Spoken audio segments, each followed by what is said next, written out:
El cielo sobre Jerusalén se tiñe de rojo sangre. Las estrellas caen como higos arrancados del árbol por un viento furioso. En las calles, miles de voces gritan al unísono. El fin de los tiempos ha llegado. Bienvenidos una noche más a Somnialis, viajeros del tiempo y la memoria. Cuéntanos, ¿desde qué rincón del mundo nos acompañas esta noche? Quizás desde una ciudad que alguna vez creyó ver su último amanecer. Quizás desde tierras que esperaron el apocalipsis que nunca llegó. Es el año 70 después de Cristo. El templo de Jerusalén arde bajo las antorchas romanas. Entre el humo y las cenizas, los supervivientes susurran que las señales estaban ahí desde el principio. El sol oscureciéndose a mediodía. Ejércitos en los cielos. Voces que clamaban desde el lugar santísimo. Durante 2000 años, la humanidad ha vivido con la certeza de que el mundo está a punto de terminar. Pero esta noche exploraremos algo más inquietante que el miedo al fin del mundo. Exploraremos cómo ese miedo construyó imperios, destruyó civilizaciones y dio forma a la fe de millones. En las próximas horas descubriremos cómo las profecías apocalípticas nacieron en los desiertos de Mesopotamia, se transformaron en las criptas de Roma, explotaron en las iglesias medievales y resurgieron una y otra vez hasta nuestros días. Conoceremos a los profetas que anunciaron fechas exactas para el juicio final, a las masas que vendieron todo para esperar el fin en las montañas, a los eruditos que dedicaron sus vidas a descifrar los códigos ocultos del apocalipsis. Acomódate, apaga las luces si puedes, deja que tu mente. Debemos viajar muy atrás en el tiempo, mucho antes de Cristo, mucho antes de Roma, a los valles donde los ríos Tigris y Éufrates riegan las primeras ciudades de la humanidad. Es el año 1700 antes de Cristo. En la ciudad de Babilonia, un sacerdote llamado Berosus, contempla las estrellas desde lo alto de un sigurat. Ha pasado toda su vida estudiando los movimientos celestes, y esta noche sus cálculos revelan algo aterrador. Según sus tablas astronómicas, cuando todos los planetas se alineen en la constelación de Capricornio, el mundo será consumido por el fuego. Cuando se alineen en Cáncer, vendrá el diluvio universal. Esta es quizás la primera profecía apocalíptica registrada de la civilización, y nace no del terror irracional, sino de la observación científica. Los babilonios creían que el cosmos era un reloj gigante y que los dioses habían escrito el destino del mundo en el movimiento de los astros. Las tablillas cuneiformes descubiertas en Nínive y Ur revelan una obsesión constante con el fin de los tiempos. Textos como el Enuma Elis, la epopeya de la creación babilónica, describen no solo cómo comenzó el mundo, sino cómo terminará. Un ciclo eterno de destrucción y renacimiento. Los dioses crean, los dioses destruyen, los dioses vuelven a crear. Pero la visión mesopotámica del Apocalipsis era, curiosamente, optimista. El fin no era el final definitivo, era una purificación, un reseteo cósmico. Después del gran diluvio, vendría una nueva era dorada. Ahora crucemos el desierto hacia el oeste. Es el año 586 a.C. Jerusalén está en llamas.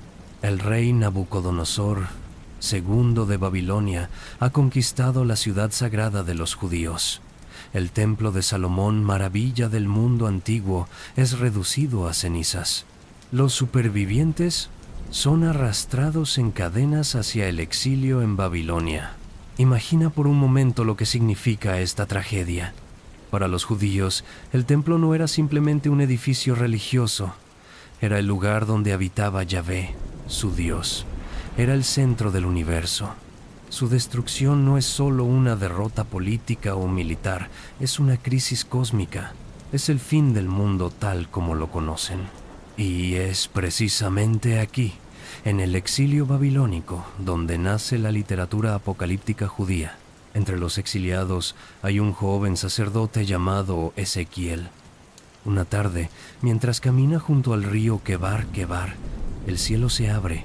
Según sus propias palabras, ve un torbellino que viene del norte, un fuego resplandeciente, 4 criaturas vivientes con 4 caras cada una, hombre, león, toro y águila, ruedas dentro de ruedas cubiertas de ojos. Y sobre todo esto, un trono de zafiro, donde se sienta una figura humana rodeada de gloria. Es la primera visión apocalíptica de la tradición judeocristiana y establece un patrón que se repetirá durante milenios. En momentos de crisis absoluta, cuando todo parece perdido, aparecen los visionarios que prometen que Dios no ha abandonado a su pueblo, que el sufrimiento presente es solo el preludio de una intervención divina. Ezequiel profetiza la restauración de Israel, pero también describe algo más oscuro, el día de Yahvé, cuando Dios juzgará a todas las naciones, un día de oscuridad y tinieblas, de nubes y denso nublado. Décadas después, otro visionario surge entre los exiliados. No conocemos su nombre. Los eruditos lo llaman simplemente el segundo Isaías, y su profecía es aún más radical.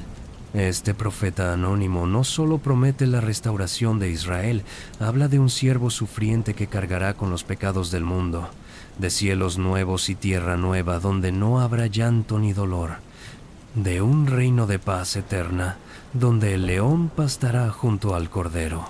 Estas imágenes impregnarán la imaginación occidental durante los siguientes 2500 años.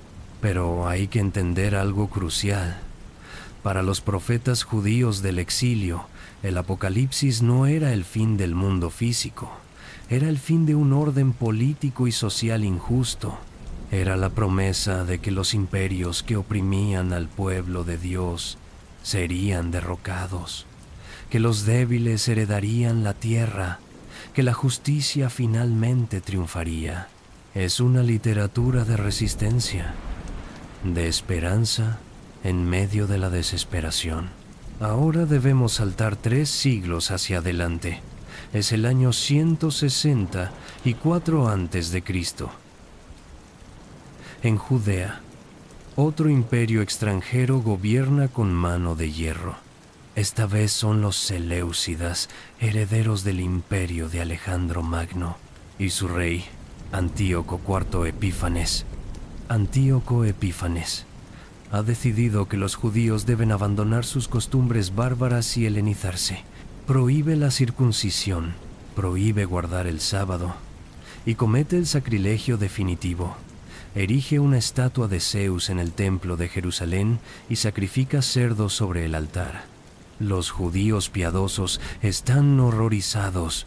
Muchos prefieren morir antes que violar la ley de Moisés. Familias enteras son ejecutadas por negarse a comer carne de cerdo. Es una persecución religiosa sistemática. Y en este contexto de terror surge el libro de Daniel. Daniel es presentado como un sabio judío que vivió durante el exilio babilónico, 400 años antes. Pero los eruditos están prácticamente seguros de que el libro fue escrito durante la crisis macabea, en el siglo II antes de Cristo. Es resistencia disfrazada de profecía antigua. El libro está lleno de visiones apocalípticas codificadas, bestias que emergen del mar representando imperios sucesivos. Un cuerno pequeño y arrogante, claramente Antíoco IV, que blasfema contra Dios. Y finalmente, la promesa de que el reino de Dios descenderá del cielo y aplastará a todos estos imperios humanos. Pero Daniel introduce algo completamente nuevo en la tradición apocalíptica: la resurrección de los muertos. Muchos de los que duermen en el polvo de la tierra despertarán, escribe el visionario. Unos para vida eterna, otros para vergüenza y confusión perpetua. Esta es la primera referencia clara a la resurrección individual en la Biblia hebrea. Antes, la esperanza judía era colectiva, la restauración de la nación. Ahora se vuelve personal. Cada individuo será juzgado y recompensado o castigado eternamente. ¿Por qué surge esta idea ahora? Porque la persecución de Antíoco plantea un problema teológico brutal. Personas justas están siendo torturadas y ejecutadas por su fe. Si Dios es justo, ¿cómo puede permitir que los mártires mueran sin ver la victoria? La única respuesta: deben ser recompensados después de la muerte. El Apocalipsis se vuelve personal. Daniel también introduce el concepto de eras cósmicas. La historia está dividida en períodos predeterminados. Estamos viviendo en la era final de oscuridad. Pero pronto, muy pronto, Dios intervendrá y establecerá su reino eterno. Calcula 70 semanas de años, 490 años, desde el decreto de reconstruir Jerusalén hasta el fin de los tiempos. Los intérpretes pasarán los siguientes 2000 años intentando descifrar exactamente qué significan estos números. Pero el mensaje central es claro. El reloj está corriendo. El fin está cerca.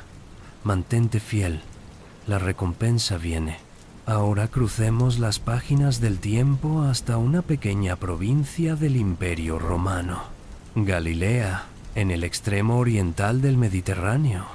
Es el año 30 después de Cristo. Un carpintero llamado Jesús de Nazaret camina por los pueblos polvorientos predicando un mensaje simple y urgente. El reino de Dios está cerca.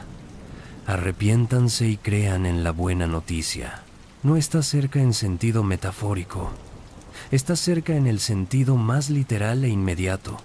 Jesús espera que el reino de Dios se manifieste durante su propia generación. En verdad les digo, proclama a sus seguidores que hay algunos de los que están aquí que no probarán la muerte hasta que vean el reino de Dios venido con poder. Es una promesa apocalíptica clara. El mundo tal como existe está a punto de terminar. Un nuevo orden divino está a punto de comenzar. Jesús no es el único predicador apocalíptico en Judea. Las colinas y desiertos están llenos de profetas que anuncian el fin inminente. Juan el Bautista bautiza a las multitudes en el Jordán gritando: «El hacha ya está puesta a la raíz de los árboles. Todo árbol que no produce buen fruto será cortado y arrojado al fuego». Otros líderes mesiánicos prometen liberación política. Teudas reúne seguidores para cruzar el Jordán milagrosamente, recreando el Éxodo. Un profeta egipjudío promete que los muros de Jerusalén caerán como los de Jericó. Todos son aplastados por las legiones romanas. Pero el mensaje de Jesús es diferente. No llama a la rebelión armada. Habla de un reino paradójico donde los últimos serán primeros, donde los pobres son bendecidos, donde el amor al enemigo reemplaza la venganza. Sin embargo, es ejecutado como revolucionario, crucificado junto a 2 bandidos. Sobre su cabeza, una inscripción burlona: «Rey de los judíos». Sus seguidores quedan devastados, dispersos, aterrorizados. Pero entonces, algo extraordinario sucede. Comienzan a reportar visiones del Maestro resucitado, no como un fantasma, como un cuerpo transformado, glorificado. La resurrección que Daniel había profetizado se ha vuelto real en la persona de Jesús. Y si Jesús ha resucitado, significa que el fin de los tiempos realmente ha comenzado. La era mesiánica ha sido inaugurada, el reino está en proceso de manifestación. Este es el núcleo de la fe cristiana primitiva. Vivimos en los últimos días. Cristo ha vencido a la muerte. Pronto regresará en gloria para completar la transformación del mundo. Pablo de Tarso, el más influyente de los apóstoles, escribe cartas urgentes a las comunidades que funda a lo largo del Mediterráneo, y el tono es inequívocamente apocalíptico. A los cristianos de Tesalónica les escribe: el Señor mismo descenderá del cielo con voz de mando, con voz de arcángel y con trompeta de Dios. Los muertos en Cristo resucitarán primero. Luego nosotros, los que estemos vivos, seremos arrebatados junto con ellos en las nubes para encontrarnos con el Señor en el aire. Es la primera descripción del rapto en la literatura cristiana. Pablo espera estar vivo cuando esto suceda. Les aconseja a los corintios que los que tienen esposa vivan como si no la tuvieran, porque el tiempo es corto y la apariencia de este mundo se pasa, pero pasan los años, luego décadas, y Cristo no regresa. Los cristianos comienzan a enfrentar una crisis teológica. ¿Qué hacer cuando la profecía falla? ¿Cómo mantener la fe cuando el prometido fin no llega? Algunos abandonan la comunidad, otros buscan reinterpretar las promesas. Quizás el reino de Dios es espiritual, no político. Quizás ya está presente entre nosotros, aunque de forma oculta. En el año 70 después de Cristo, algo sucede que reaviva la expectativa apocalíptica con intensidad renovada. Jerusalén se rebela contra Roma. Es una guerra brutal que dura 4 años. Las legiones del general Tito asedian la ciudad santa. El hambre dentro de los muros se vuelve tan extrema que, según el historiador Josefus, las madres comen a sus propios hijos. Finalmente, en el verano del año 70, las murallas son derribadas. Los soldados romanos irrumpen en el templo, y lo que sucede a continuación traumatizará a la memoria judía durante milenios. El templo es saqueado. Los objetos sagrados, incluido el candelabro de 7 brazos, son llevados a Roma como botín. Y luego el edificio entero es incendiado. Las llamas son tan intensas que el oro que recubre las paredes se derrite y corre entre las grietas de las piedras. Los soldados romanos, para recuperar el oro, desmontan el templo piedra por piedra. Literalmente, no queda piedra sobre piedra. Exactamente como Jesús había profetizado 40 años antes. Para los primeros cristianos, esto es una confirmación impactante. Las profecías de Jesús se están cumpliendo. El fin está realmente cerca. Es en este contexto que se escribe el Evangelio de Marcos, probablemente el primero de los evangelios canónicos, y su capítulo 13 es completamente apocalíptico. Jesús predice no solo la destrucción del templo, sino señales en el cielo. El sol se oscurecerá, la luna no dará su luz, las estrellas caerán del cielo, y entonces verán al Hijo del Hombre venir en las nubes con gran poder y gloria. Esta generación no pasará hasta que todas estas cosas sucedan, promete Jesús en el Evangelio. Pero la generación pasa, y Cristo no regresa. Décadas más tarde, probablemente en los años 90 del primer siglo, se escribe el Apocalipsis de Juan, también conocido como el Libro de Revelación. Su autor, exiliado en la isla de Patmos por su fe, tiene una serie de visiones extraordinarias. El cielo se abre. Ve un trono rodeado de 24 ancianos y 4 criaturas vivientes. Un cordero que parece haber sido inmolado, pero está de pie. El cordero abre 7 sellos de un rollo. Con cada sello, nuevos desastres se desatan sobre la tierra. Jinetes de diferentes colores, guerra, hambre, pestilencia, muerte, terremotos, estrellas cayendo. El sol volviéndose negro como saco de silicio. 7 ángeles tocan 7 trompetas. Granizo mezclado con fuego. Una montaña ardiendo arrojada al mar, las aguas volviéndose amargas. Una tercera parte del sol, la luna y las estrellas oscurecidos. langostas con cola de escorpión que atormentan a los humanos durante 5 meses, un ejército de 200 millones de jinetes, un dragón rojo de 7 cabezas que arrastra 1/3 de las estrellas del cielo, una bestia que surge del mar con 10 cuernos y 7 cabezas. Todos los habitantes de la tierra la adoran, excepto aquellos cuyos nombres están escritos en el libro de la vida. La bestia tiene un número: 666. Durante 2000 años, los intérpretes intentarán identificar a esta bestia. Nerón, Domiciano, Napoleón, Hitler. Cada generación encuentra al anticristo en sus propios enemigos, pero finalmente, después de todos los desastres, viene la victoria. Cristo regresa como rey guerrero. La bestia y el falso profeta son arrojados al lago de fuego. Satanás es encadenado por 1000 años. Los mártires resucitan y reinan con Cristo durante este milenio. Después, Satanás es liberado brevemente, reuniendo a Gog y Magog para una batalla final, pero fuego del cielo los devora. Entonces viene el juicio final.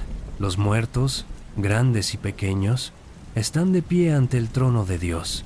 El mar entrega a sus muertos. La muerte y el Hades son arrojados al lago de fuego. Y finalmente desciende del cielo la nueva Jerusalén, una ciudad de oro puro, transparente como cristal. Ya no hay templo, porque Dios mismo es el templo.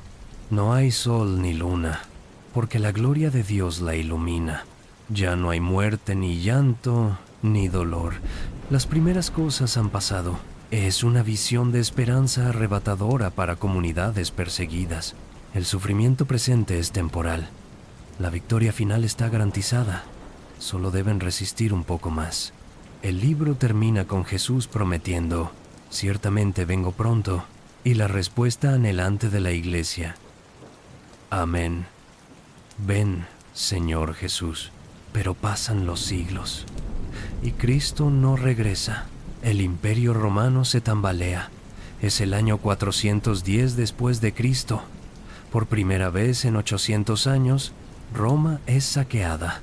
Las hordas de visigodos lideradas por Alárico atraviesan las murallas de la ciudad eterna. Durante 3 días, saquean, violan, incendian. Para los romanos, esto es literalmente el fin del mundo. Roma era eterna. Roma era civilización. Roma era orden contra el caos. Y ahora Roma sangra. Los paganos culpan a los cristianos.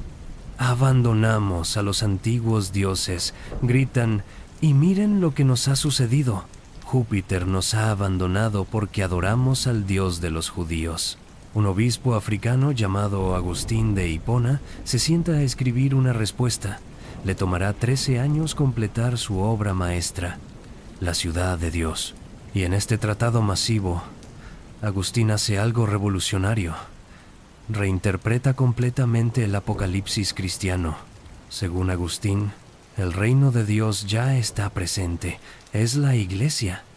El milenio del Apocalipsis no es un periodo literal futuro de 1000 años.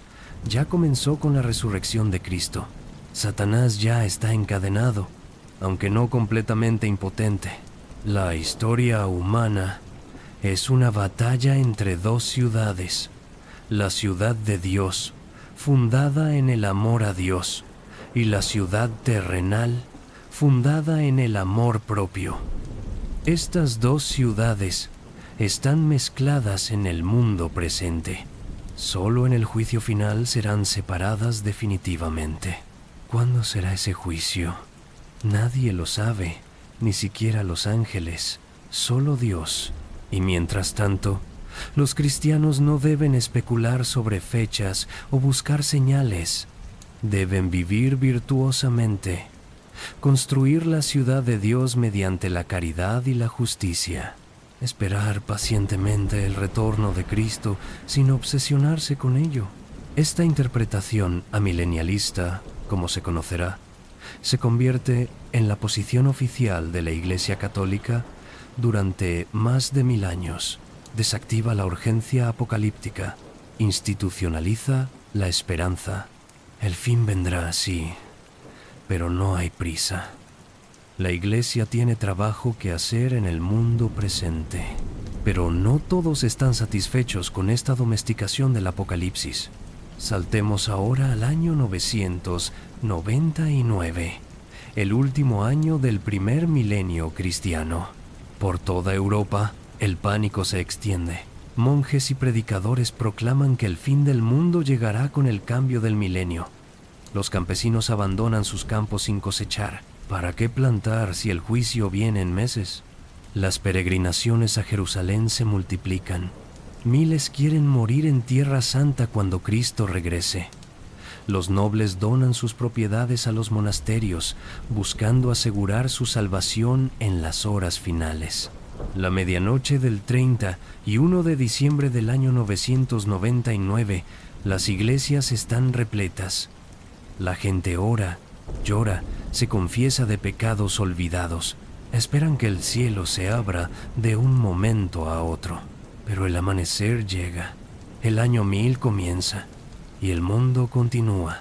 Algunos cronistas reportan decepción, otros alivio.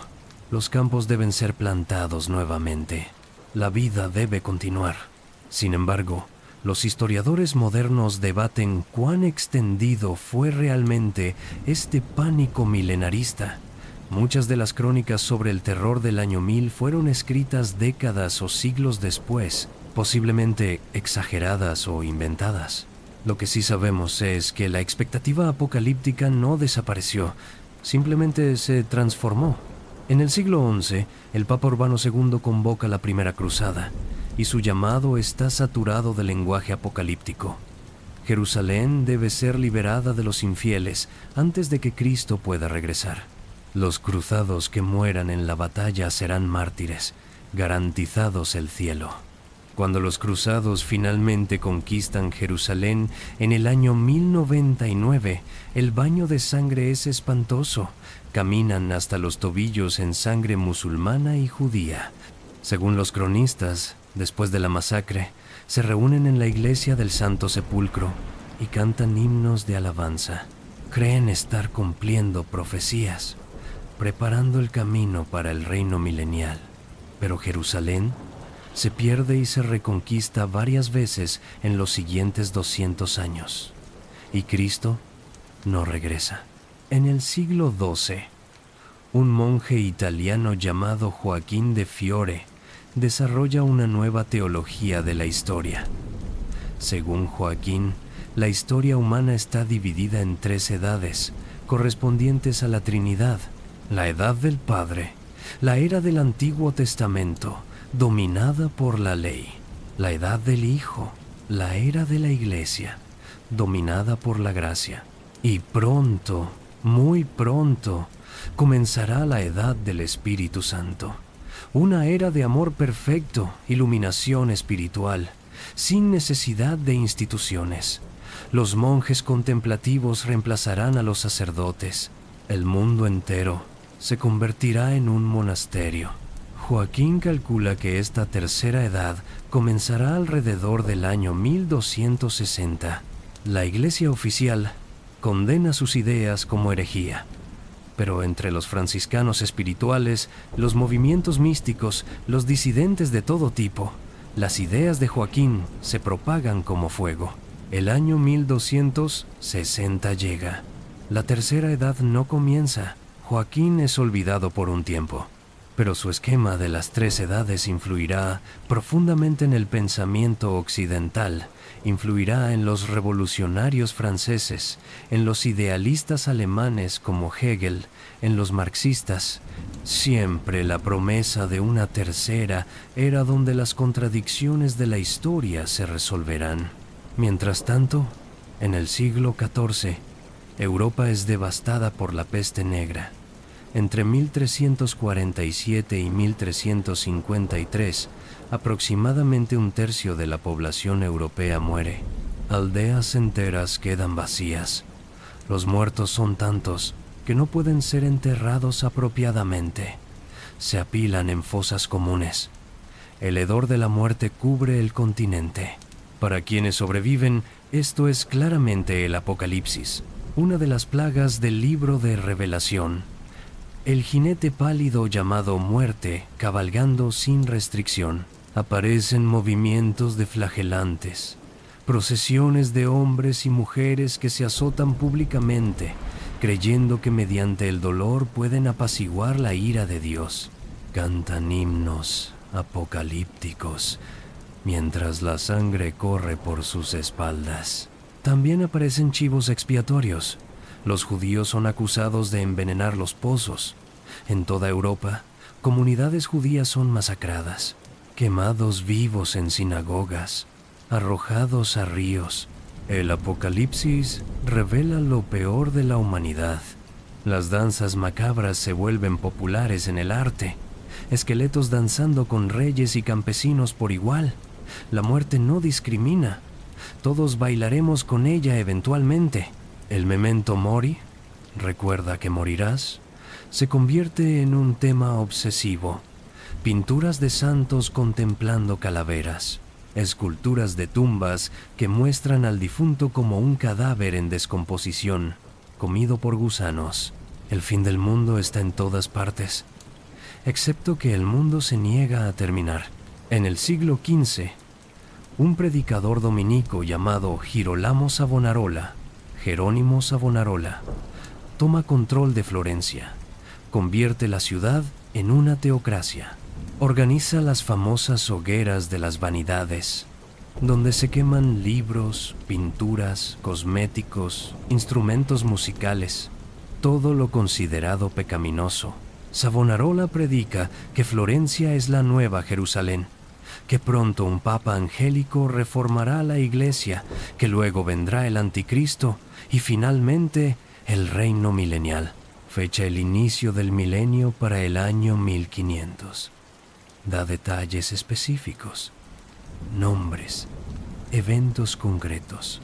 Pero en 1498, el propio Savonarola es excomulgado, arrestado, torturado y quemado en la hoguera.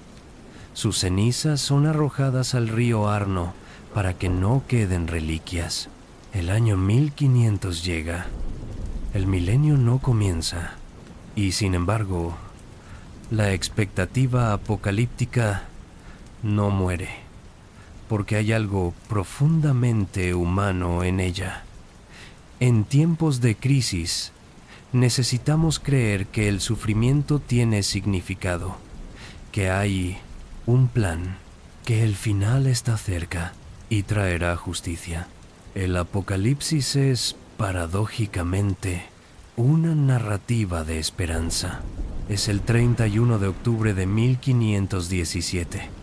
Un monje agustino alemán llamado Martín Lutero clava 95 tesis en la puerta de la iglesia del castillo de Wittenberg. No sabe que está iniciando una revolución que fragmentará el cristianismo occidental, que provocará guerras que durarán más de un siglo, que matarán a millones y que reavivará la expectativa apocalíptica con intensidad no vista desde los primeros siglos del cristianismo. Lutero comienza simplemente oponiéndose a la venta de indulgencias, pero pronto sus críticas se expanden. La Iglesia se ha corrompido. El Papa ha usurpado la autoridad de Cristo. Los sacramentos han sido distorsionados. Y mientras estudia las Escrituras, especialmente el libro de Daniel y el Apocalipsis, Lutero llega a una conclusión escalofriante. El Papa es el Anticristo. No un Papa específico, la institución papal en sí misma. El hombre de pecado que se sienta en el templo de Dios haciéndose pasar por Dios. El cuerno pequeño de Daniel que habla palabras arrogantes contra el Altísimo. Esto no es retórica política. Para Lutero es revelación teológica. Y si el anticristo ya ha sido revelado, significa que estamos viviendo en los últimos días. Cristo debe regresar pronto para destruir al anticristo y establecer su reino. El día del juicio está a la puerta, escribe Lutero. El mundo no durará más de 100 años. Por supuesto, Los católicos responden identificando a Lutero mismo como el anticristo, o como el precursor del anticristo, un hereje que está desgarrando la túnica sin costuras de Cristo, la unidad de la Iglesia. Ambos lados están convencidos de que están viviendo el Apocalipsis, de que la batalla final entre Cristo y Satanás se está desarrollando en su tiempo, y esta convicción tiene consecuencias brutales. En 1524 estalla la Guerra de los Campesinos en Alemania. Es la mayor revuelta popular de Europa antes de la Revolución Francesa. Aproximadamente 300.000 campesinos y artesanos toman las armas contra los señores feudales y príncipes. Muchos están inspirados por las ideas de la Reforma. Si todos son iguales ante Dios, ¿por qué deben los campesinos servir a los nobles? Si la Biblia es la única autoridad, ¿dónde dice que los ricos pueden oprimir a los pobres? Un predicador radical llamado Thomas Müntzer lidera una de las facciones más extremas. Müntzer no es simplemente un reformador, es un apocalíptico revolucionario. Predica que el reino de Dios debe ser establecido ahora, por la fuerza si es necesario, que los impíos deben ser eliminados de la tierra, que los santos heredarán el mundo. Las espadas están afiladas, declara desde el púlpito. Ha llegado el tiempo de la cosecha. Los malvados serán cortados como la cizaña. En mayo de 1525, el ejército de campesinos se enfrenta a las fuerzas de los príncipes cerca de Frankenhausen. Müntzer les asegura que Dios los protegerá, que las balas enemigas no podrán tocarlos, que los ángeles lucharán a su lado. Los campesinos, pobremente armados, son masacrados. 5.000 mueren en cuestión de horas. Müntzer es capturado, torturado y decapitado. Lutero, horrorizado por la violencia, escribe un tratado instando a los príncipes a apuñalar, golpear y estrangular a los rebeldes. Su reforma debe ser espiritual, no política. Pero el genio apocalíptico ha salido de la botella. Crucemos el Mar del Norte. Es 1534. En la ciudad de Münster, en el noroeste de Alemania, los anabautistas han tomado el control. Los anabautistas son los radicales de la Reforma. No solo rechazan la autoridad papal, rechazan el bautismo infantil, rechazan la propiedad privada, rechazan la cooperación con el Estado, y muchos tienen expectativas apocalípticas intensas. En Münster, liderados por un carismático predicador holandés llamado Jan Matthias, establecen lo que llaman la Nueva Jerusalén.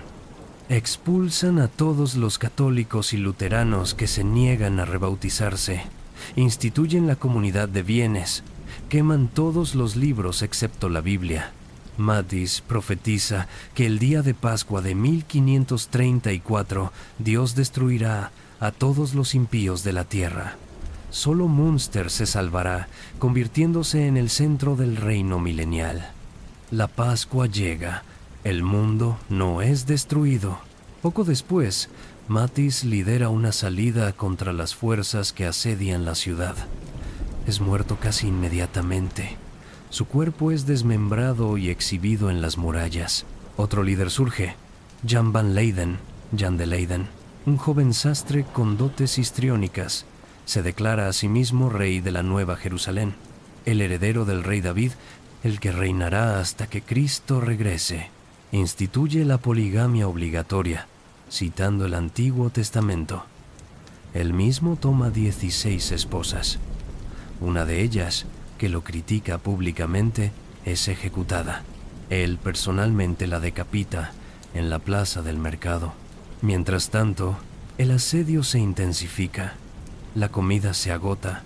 La gente comienza a morir de hambre. Se reportan casos de canibalismo. En junio de 1535, la ciudad finalmente cae. Los defensores anabautistas son torturados y ejecutados. Jan van Leyden es encadenado y exhibido en una jaula por Europa como advertencia contra el fanatismo religioso. finalmente es torturado hasta la muerte. Su cuerpo es colgado en una jaula de hierro desde la torre de la iglesia de San Lambert, donde permanece durante décadas. Las jaulas todavía están ahí hoy, vacías. Un recordatorio silencioso del apocalipsis que no llegó. El desastre de Münster desacredita los movimientos apocalípticos radicales durante generaciones. Los anabautistas sobrevivientes se vuelven pacifistas estrictos. Los menonitas y amish son sus descendientes. Pero la expectativa apocalíptica persiste en formas más moderadas. En Inglaterra, cuando el rey Enrique VIII rompe con Roma y establece la Iglesia de Inglaterra, es visto por muchos protestantes como un evento apocalíptico. El poder del anticristo romano está siendo quebrado, y cuando su hija, la católica María I, asciende al trono y comienza a quemar protestantes en la hoguera aproximadamente 287 en 5 años, los protestantes ingleses están seguros de que está cumpliendo el papel de la prostituta de Babilonia del Apocalipsis. Cuando María muere y es sucedida por su hermana protestante Isabel I, es visto como una liberación providencial. Dios está protegiendo a Inglaterra como Nueva Israel. Y cuando la Armada Española, enviada por el católico Felipe II para reconquistar Inglaterra para Roma, es destruida por tormentas en 1588, es interpretado como intervención divina directa, como la derrota de Gog y Magog. Las guerras religiosas del siglo XVI y XVII son guerras apocalípticas. Cada lado ve al otro como agente de Satanás. Cada batalla es parte de la guerra cósmica final. La Guerra de los 30 años, que devasta Alemania entre 1618 y 1648, mata aproximadamente 8 millones de personas. Regiones enteras quedan despobladas. Hambruna, enfermedad, violencia, sin límite. Los campesinos alemanes, sobreviviendo entre ejércitos saqueadores, deben haber sentido que verdaderamente era el fin del mundo. Y sin embargo la guerra termina, no con el regreso de Cristo, sino con el Tratado de Westfalia, con diplomacia, con acuerdos sobre fronteras y derechos religiosos. El apocalipsis se pospone nuevamente. En Inglaterra, durante la Guerra Civil del siglo XVII, surgen grupos radicales con visiones apocalípticas. Los quintos monarquistas creen que las 4 monarquías de Daniel, Babilonia, Persia, Grecia, Roma, han pasado. Ahora debe venir la 5ª monarquía, el reino de Cristo. Intentan apurar su llegada mediante la revolución. Cuando el rey Carlos I es ejecutado en 1649, algunos lo ven como el comienzo del reino de los santos, pero la monarquía es eventualmente restaurada. Los quintos monarquistas son reprimidos, algunos son ejecutados. La expectativa apocalíptica se desvanece gradualmente en el protestantismo mayoritario europeo. Es reemplazada por una fe más racional, más cómoda, más burguesa, pero cruza el Atlántico y en el Nuevo Mundo encontrará terreno fértil. Las colonias americanas son, desde el principio, proyectos apocalípticos. Los puritanos que llegan a Massachusetts en el Mayflower en 1620 no están simplemente buscando libertad religiosa, están estableciendo, en palabras de su líder John Winthrop, una ciudad sobre una colina, un modelo de sociedad cristiana que iluminará al mundo. Es una visión milenarista. América no es simplemente otro lugar, es el escenario donde se desarrollará la fase final de la historia de la salvación. Durante el primer y segundo gran despertar, los avivamientos religiosos que barren las colonias en el siglo XVIII, esta expectativa se intensifica. Predicadores como Jonathan Edwards proclaman que América tiene un papel especial en el plan de Dios, que el reino milenial comenzará en el Nuevo Mundo, no en la corrupta Europa. Probablemente, Dios inaugurará la gloriosa renovación del mundo mediante grandes acontecimientos en América, escribe Edwards. La Revolución Americana es interpretada por muchos como un evento apocalíptico. La liberación de las colonias de la tiranía británica es vista como análoga a la liberación de Israel de Egipto o de los cristianos del Imperio Romano. Algunos incluso identifican al rey Jorge III con el anticristo o la bestia del Apocalipsis. Después de la Revolución surge un optimismo milenarista en América. La República ha sido establecida, la libertad triunfa. Seguramente el reino de Dios está cerca, pero en las primeras décadas del siglo XIX, un predicador bautista llamado William Miller llega a una conclusión diferente mediante el estudio de las profecías de Daniel. Miller es un granjero de Nueva York, veterano de la guerra de 1812. No es un predicador profesional, pero es un estudiante dedicado de la Biblia. Y en 1818, después de años de cálculos basados en Daniel, capítulo 8, versículo 14, llega a una fecha específica. El mundo terminará alrededor del año 1843. Inicialmente, Miller es reticente a compartir su descubrimiento, pero eventualmente comienza a predicar, y su mensaje resuena poderosamente. Miles, luego decenas de miles de americanos se convierten en milleritas. Esperan el inminente regreso de Cristo. Miller refina su cálculo. Cristo regresará entre el 21 de marzo de 1843 y el 21 de marzo de 1844. La fecha llega. Cristo no regresa. Los milleritas están decepcionados, pero no devastados. Debe haber un error en los cálculos. Un seguidor de Miller, llamado Samuel Snow, propone una nueva fecha basada en el calendario judío, el 22 de octubre de 1844, el día de la expiación.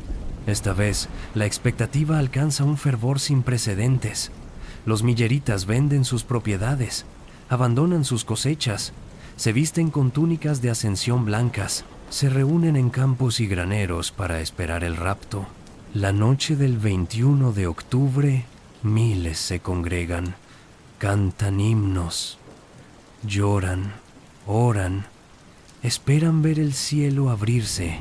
La medianoche llega, la noche pasa, el amanecer del 22 de octubre amanece normal.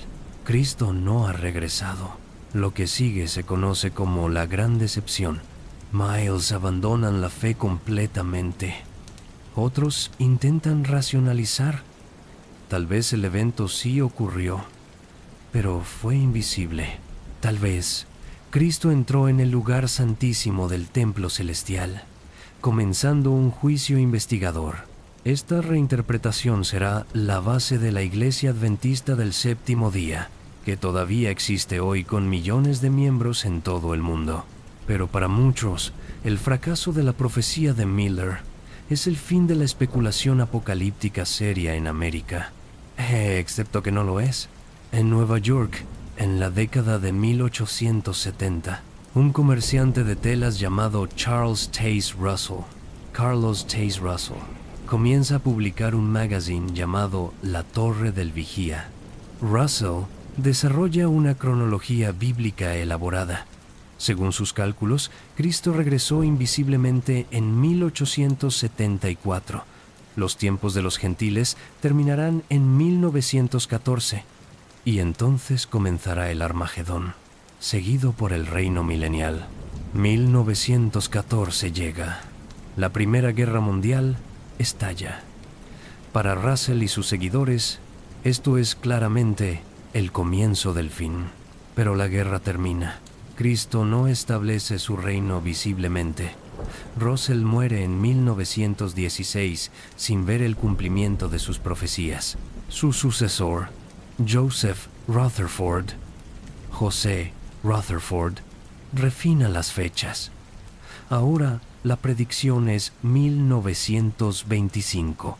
Ese año, los patriarcas bíblicos, Abraham, Isaac, Jacob, resucitarán y establecerán el gobierno teocrático en la tierra. Rutherford incluso construye una mansión en San Diego llamada Beth Sarim, Casa de los Príncipes, para alojar a los patriarcas cuando regresen. 1925 llega y pasa. Los patriarcas no aparecen. Rutherford vive en Beth Sarim hasta su muerte en 1942. Los testigos de Jehová, como ahora se llaman los seguidores de Russell, eventualmente abandonan la práctica de establecer fechas específicas después de que varias predicciones más fallen. 1941, 1975. Pero su expectativa de un fin inminente nunca desaparece completamente. Mientras tanto, en el protestantismo evangélico mayoritario de América, surge una nueva forma de pensamiento apocalíptico: el dispensacionalismo. Su principal arquitecto es un irlandés llamado John Nelson Darby. En la década de 1830, Darby desarrolla un sistema que divide la historia en 7 dispensaciones o eras. Estamos viviendo en la sexta, la era de la Iglesia. Pronto vendrá el rapto. Los verdaderos cristianos serán arrebatados al cielo. Luego comenzará la séptima dispensación, la tribulación de 7 años, seguida por el regreso visible de Cristo y el reino milenial de 1000 años. El dispensacionalismo predice que Israel debe ser restaurado como nación antes del fin. Cuando esto sucede en 1948 con la fundación del Estado de Israel, los dispensacionalistas están eufóricos. Las profecías se están cumpliendo. La Biblia anotada de Scofield, publicada en 1909, difunde el dispensacionalismo por todo el protestantismo evangélico americano. Se convierte en la interpretación dominante para millones. Y en la segunda mitad del siglo XX, esta teología apocalíptica explota en la cultura popular. En 1970, Hal Lindsey publica La agonía del gran planeta Tierra. Es un bestseller extraordinario, vendiendo más de 35 millones de copias. Lindsey argumenta que todas las señales del fin están presentes. La generación que vio la fundación de Israel no pasará sin ver el retorno de Cristo. Eso significa que el rapto debe ocurrir antes del año 2000. Identifica a la Unión Soviética con Gog y Magog. Predice una guerra nuclear en el Medio Oriente. Especula que la marca de la bestia podría ser un código de barras o un microchip. Sus predicciones específicas fallan. El año 2000 llega. No hay rapto. La Unión Soviética ya no existe. Pero el apetito por la ficción apocalíptica solo crece. En 1995, Tim LaHaye, Tim LaJay y Jerry Jenkins publican la primera novela de la serie Dejados Atrás. Es una serie de 16 novelas que dramatizan el rapto, la tribulación y el regreso de Cristo. Las novelas venden más de 80 millones de copias. Se adaptan a películas, videojuegos, libros para niños. El apocalipsis se convierte en entretenimiento masivo. Y siempre hay una nueva crisis que puede ser interpretada como señal del fin. La guerra del Golfo, el nuevo milenio, el pánico del I-2K, el 11 de septiembre, el ascenso de China, pandemias, desastres climáticos. Cada generación de cristianos apocalípticos está convencida de que son ellos quienes finalmente verán el cumplimiento de las profecías. Pero hasta ahora, todos han estado equivocados. Pero la expectativa apocalíptica no es solo religiosa. El siglo XX demuestra que el ateísmo puede ser tan apocalíptico como cualquier religión. Es 1917. En Rusia, los bolcheviques toman el poder y su líder, Vladimir Lenin, proclama que están inaugurando una nueva era de la humanidad. El capitalismo será derrocado globalmente. El Estado marchitará. Surgirá una sociedad sin clases donde cada persona contribuirá según su capacidad y recibirá según su necesidad. Es el paraíso terrenal, pero debe ser precedido por la violencia revolucionaria. la dictadura del proletariado, la eliminación de los enemigos de clase. El marxismo es, en su estructura, una narrativa apocalíptica secularizada. La historia progresa inevitablemente a través de etapas: esclavismo, feudalismo, capitalismo. El capitalismo contiene las semillas de su propia destrucción. Vendrá una crisis final, la revolución proletaria. Y entonces la historia tal como la conocemos terminará, reemplazada por el comunismo. Es el milenio sin Dios. Y como todos los apocalipsis, justifica cualquier violencia en el presente en nombre del futuro glorioso. Stalin mata millones construyendo el socialismo. Mao otros millones. Pol Pot vacía las ciudades de Camboya, creyendo estar creando el año cero, un nuevo comienzo para la humanidad. El apocalipsis marxista mata tanto como cualquier guerra religiosa. Pero hay otros apocalipsis seculares en el siglo XX. El nazismo también es apocalíptico en su estructura. Hitler habla del Reich de 1000 años, de la batalla final entre la raza aria y los judíos, de la purificación necesaria antes de que pueda surgir el nuevo orden. El Holocausto no es simplemente genocidio, es, en la mente de sus perpetradores, una acción apocalíptica. La eliminación de una amenaza existencial antes de que la raza superior pueda florecer. Después de la Segunda Guerra Mundial surge un nuevo apocalipsis, el nuclear. Cuando las bombas atómicas caen sobre Hiroshima y Nagasaki en agosto de 1945, el mundo cambia para siempre. Por primera vez en la historia, la humanidad posee el poder real de destruir toda la civilización. El hongo atómico se convierte en el nuevo símbolo del apocalipsis. Reemplaza al jinete pálido, a la bestia de 7 cabezas, al dragón rojo. Durante la Guerra Fría, millones viven con la certeza de que el fin puede llegar en cualquier momento. Los niños practican simulacros de ataque nuclear en las escuelas, escondiéndose bajo los escritorios como si eso pudiera protegerlos de la aniquilación termonuclear. Se construyen refugios antiaéreos, se almacenan provisiones, se publican guías de supervivencia. La cultura popular está saturada de imágenes post-apocalípticas. Películas como El Día Después y Threads muestran las consecuencias horripilantes de una guerra nuclear. No hay gloria, no hay sentido, solo muerte, radiación, el colapso de la civilización. Es un apocalipsis sin significado, sin juicio divino, sin resurrección, solo el fin. Y casi sucede. Durante la crisis de los misiles cubanos en octubre de 1962, el mundo está literalmente a minutos de la aniquilación nuclear. Los submarinos soviéticos, creyendo que la guerra ha comenzado, casi lanzan torpedos nucleares. Solo la decisión de un oficial soviético, Vasily Arkhipov, quien se niega a autorizar el lanzamiento, evita el apocalipsis. El mundo no se entera de cuán cerca estuvo del fin hasta décadas después. La Guerra Fría eventualmente termina. La Unión Soviética colapsa. El espectro de la aniquilación nuclear retrocede, aunque nunca desaparece completamente, pero nuevos apocalipsis seculares surgen para tomar su lugar. En los años 60 y 70 surge el movimiento ambientalista y con él predicciones apocalípticas sobre el futuro del planeta. El libro de Paul Ehrlich, La bomba poblacional, publicado en 1968, predice que en las décadas de 1970 y 80 cientos de millones de personas morirán de hambre, que la superpoblación causará el colapso de la civilización. El Club de Roma publica Los límites del crecimiento en 1972, modelando el agotamiento de recursos y prediciendo colapso económico global si el crecimiento continúa sin control. Estas predicciones específicas no se cumplen.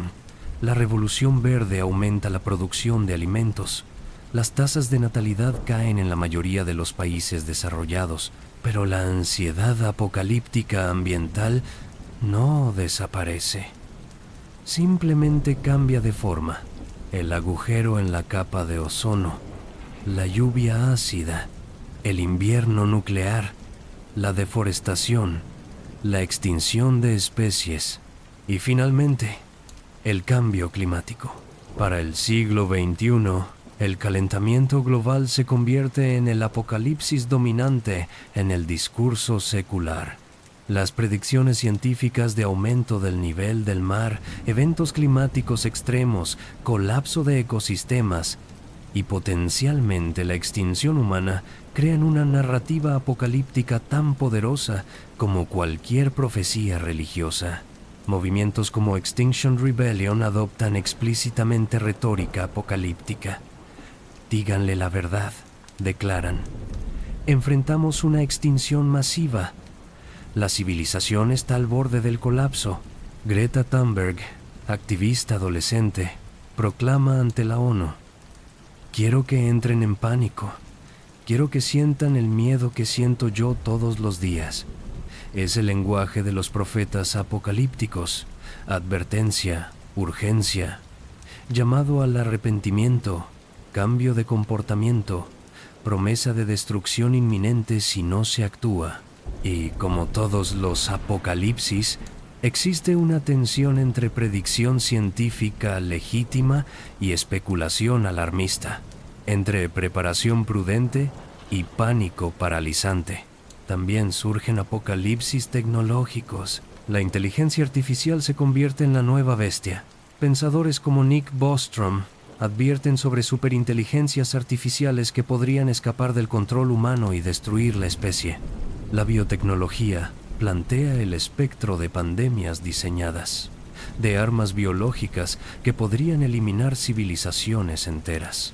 La nanotecnología amenaza con la plaga gris. Nanobots autorreplicantes que consumen toda la materia orgánica en la Tierra. Cada nueva tecnología trae su propio apocalipsis potencial. Y luego, en el año 2000, llega el pánico del I2K. Es un apocalipsis tecnológico específico y fechado. Los sistemas informáticos programados con fechas de 2 dígitos colapsarán cuando el año cambie de 99 a 00. Los aviones caerán del cielo. Las redes eléctricas fallarán.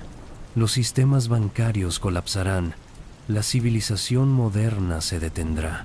Se gastan miles de millones de dólares preparándose para el desastre. Algunos construyen refugios y almacenan provisiones. La medianoche del 30 y 1 de diciembre de 1999 llega. El mundo contiene la respiración y nada. Algunos problemas menores, ningún colapso. El apocalipsis I2K se une a la larga lista de fines del mundo que no sucedieron. Pero esto no detiene las predicciones. En 2012, millones creen que el calendario maya predice el fin del mundo. Se lanzan películas de desastres. Se escriben incontables artículos. Algunos venden todas sus posesiones. El 21 de diciembre de 2012 llega. El mundo continúa. ¿Qué revela este patrón? ¿Que los humanos, religiosos o seculares, parecemos necesitar narrativas apocalípticas? Carl Jung, el psicólogo, argumentó que el apocalipsis es un arquetipo profundo en la psique humana. Representa muerte y renacimiento, transformación, la destrucción del viejo yo y el nacimiento del nuevo. Otros ven función social.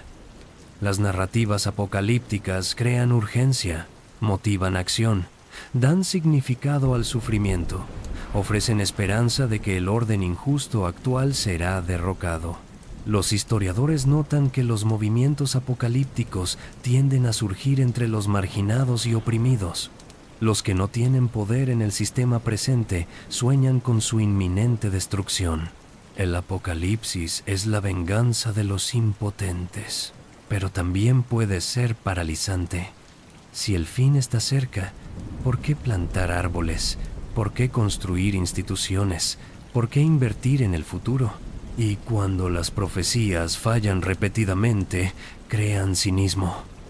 El muchacho que gritó lobo. Eventualmente, la gente deja de escuchar las advertencias legítimas. Sin embargo, 2000 años de profecías fallidas no han extinguido la expectativa apocalíptica. En las primeras décadas del siglo XXI sigue tan fuerte como siempre. Encuestas muestran que aproximadamente 40% de los americanos creen que Jesús regresará durante su vida. Porcentajes similares existen en muchas otras naciones. Y entre los no religiosos, las preocupaciones sobre colapso climático, pandemias globales, guerra nuclear y riesgos existenciales de la inteligencia artificial crean sus propias narrativas de fin inminente. Hemos vivido con la expectativa del fin durante al menos 2500 años. Y probablemente continuaremos viviendo con ella. Porque quizás el verdadero apocalipsis no es un evento futuro, es una condición permanente de la existencia humana. Cada generación enfrenta su propio fin, cada civilización eventualmente cae, cada persona muere. El apocalipsis personal es inevitable. El colectivo, hasta ahora, ha sido pospuesto. Pero, ¿por cuánto tiempo? Entonces, ¿qué hacemos con esta historia? 2 milenios y medio de profecías fallidas, de fechas que llegaron y pasaron, de profetas que prometieron con certeza absoluta que el fin era inminente. Y sin embargo, el mundo continúa. ¿Deberíamos simplemente descartar todas las predicciones apocalípticas como delirio o manipulación? Quizás. Ciertamente la historia nos enseña humildad radical sobre nuestras predicciones del futuro. Pero hay algo más profundo aquí. Estas narrativas apocalípticas revelan verdades psicológicas y sociales importantes. Revelan nuestros anhelos más profundos, nuestros miedos más oscuros. El apocalipsis es fundamentalmente sobre el anhelo de justicia. El mundo tal como existe está lleno de injusticia, sufrimiento, opresión. La visión apocalíptica promete que esto no durará para siempre, que hay un tribunal superior, que las cuentas serán saldadas. Para los esclavos en el Imperio Romano, esta promesa daba esperanza. Para los campesinos medievales aplastados por señores feudales, daba sentido a su sufrimiento. Para las minorías perseguidas a lo largo de la historia, daba la fuerza para resistir. El problema viene cuando la expectativa del fin inminente nos paraliza. Cuando dejamos de construir, de plantar, de trabajar por un futuro mejor, porque creemos que no habrá futuro. O cuando justificamos violencia presente en nombre del paraíso futuro.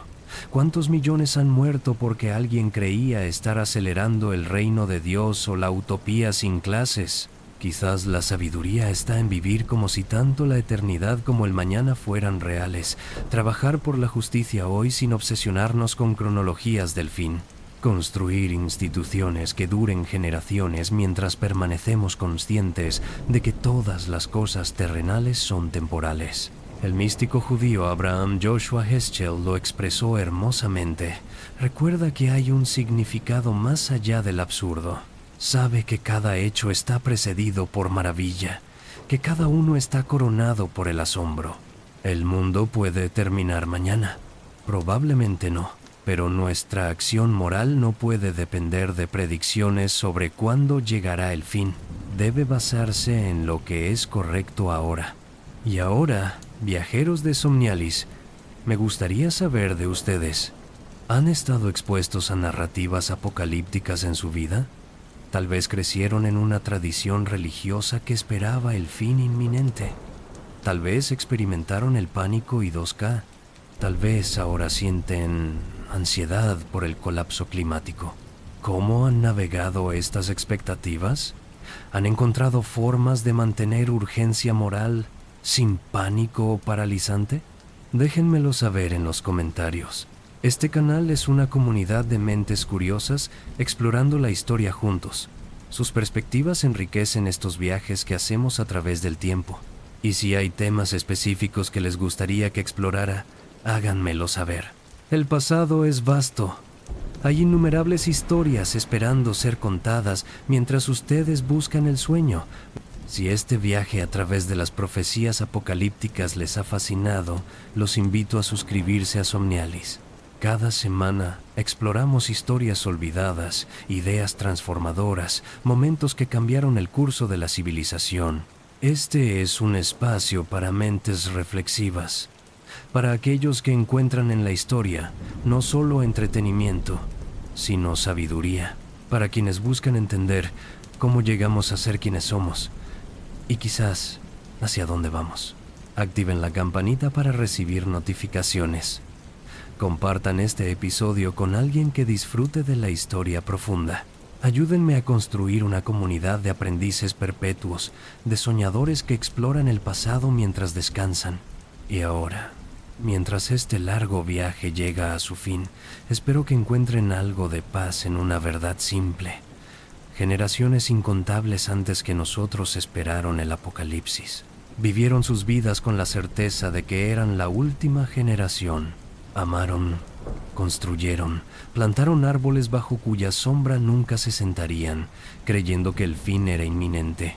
Y sin embargo, aquí estamos, sus descendientes, herederos de su trabajo, su arte, su esperanza. Quizás nosotros también somos la última generación. Quizás el fin realmente está cerca esta vez. Los desafíos que enfrentamos son reales. El cambio climático, las armas nucleares, las pandemias, la inteligencia artificial, o quizás nuestros descendientes, dentro de 100 o 1000 años, contarán historias sobre nosotros, sobre cómo esperábamos el fin pero trabajamos para un futuro de todos modos, sobre cómo, a pesar de todo, elegimos la esperanza. Descansen bien, viajeros, que sus sueños sean tranquilos. Y cuando despierten mañana, el mundo probablemente seguirá aquí, esperando que hagamos con él algo hermoso. Hasta la próxima noche en Somnialis. Buenas noches.